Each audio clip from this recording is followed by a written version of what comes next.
पूरी दुनिया में पक्षियों की 10,000 से भी ज्यादा प्रजातियां हैं। सभी के वही दो पंजे, दो पंख और एक गर्दन होती है। लेकिन उन्हीं में से एक ऐसा पक्षी है जिसकी एक अलग ही पहचान है, जो आसमान का सीना चीर के हजारों मीटर ऊपर 120 किलोमीटर की रफ्तार से उड़ता है, जो खुद के कई गुना अधिक वजन के शिकार को भी अपने पंजों पे दबोच कर उड़ जाता है। और इसीलिए उसे पक्षियों का राजा कहते हैं, जिसे हम बाज के नाम से जानते हैं। और एक बाज इतना ऊंचा मुकाम हासिल कर पाता है अपनी ट्रेनिंग और अपनी पुनर्जन्म की वजह से। अगर आप भी इस दुनिया में एक मुकाम हासिल करना चाहते हैं तो एक बाज को बाज बनने का पूरा सफर आपको जानना बहुत जरूरी है, क्योंकि 25 से 30 की उम्र तक आने के बाद भी लोगों को रिस्क लेने से डर लगता है। लेकिन एक बाज का जीवन शुरुआत ही रिस्क से होती है।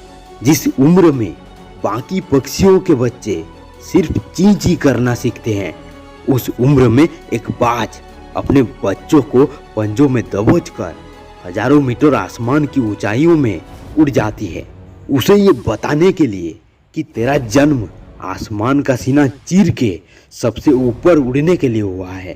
तेरा जन्म पक्षियों का बादशाह बनने के लिए हुआ है।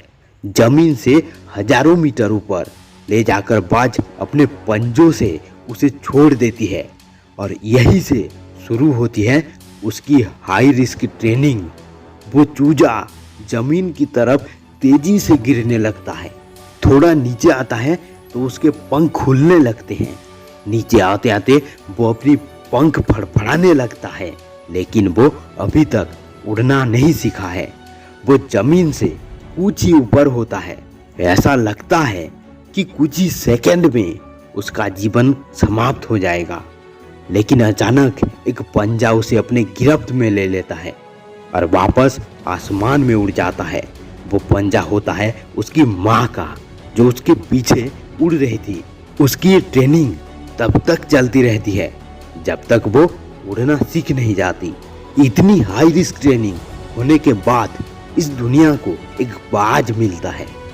बारिश के वक्त जब सारे पक्षी घोंसले की तलाश करते हैं, तब यही बाज उसी बारिश में आसमान को चीरते हुए ऊपर निकल जाता है और बादल से कहता है, तू बरस ले, कितना बरसेगा। और फिर नीचे आकर चैलेंज करता है। एक बाज की उम्र लगभग 70 साल होती है। जब वो 40 का होता है तब एक परेशानी उसकी जिंदगी में मौत बनकर आती है, जो आपकी परेशानियों की तुलना में बहुत बड़ी होती है। क्योंकि 40 साल की उम्र में बाज की चोंच इतनी मुड़ जाती है कि उसे शिकार करने में बहुत परेशानी होती है। उसके पंख इतने भारी हो जाते हैं कि छाती से चिपकने लगते हैं, जिससे उड़ना बहुत मुश्किल हो जाता है। उसके पंजे इतने लंबे और लचीले हो जाते हैं, जिससे वो शिकार को सही से पकड़ नहीं पाता। अब उस बाज के पास सिर्फ 3 रास्ते होते हैं। नंबर 1, वो अपने शरीर को त्याग दे। नंबर 2, किसी और के छोड़े हुए भोजन पर निर्भर रहे। और नंबर 3, सबसे कठिन और पीड़ादायक रास्ता, अपने आप को पुनः स्थापित करे। और वो इसी तीसरे रास्ते को चुनता है और अपने पास के सबसे ऊंची चोटी पर चला जाता है। वहां पर अपना घोंसला बनाता है और फिर शुरू होता है अपने जीवन का सबसे कठिन सफर। परेशानियों को जड़ से उखाड़कर आसमान में उड़ने का सफर। वो अपनी चोंच को एक चट्टान पर मार मार कर तोड़ देता है, लहूलुहान हो जाता है और इंतजार करता है नई चोंच के आने का। उसके बाद अपनी नई चोंच से अपने पंजों को काट देता है और फिर इंतजार करता है नए पंजों का। इसके बाद वो अपने एक एक पंख को अपने शरीर से अलग करता है और फिर इंतजार करता है नए पंख उगने का। और इसी प्रक्रिया में उसे समय लगता है पूरे 5 महीने का। इन 5 महीनों के कड़ी तपस्या से एक बाज का पुनः जन्म होता है। वो फिर से तैयार हो जाता है आसमान का सीना चीर के उड़ने के लिए। जो 3 रास्ते बाज के पास थे, वही 3 रास्ते आपके पास होते हैं। लेकिन कुछ लोग पहले रास्ते को चुनते हैं और परेशानियों के तले दबकर सुसाइड कर लेते हैं। ज़्यादातर लोग दूसरे रास्ते को चुनते हैं।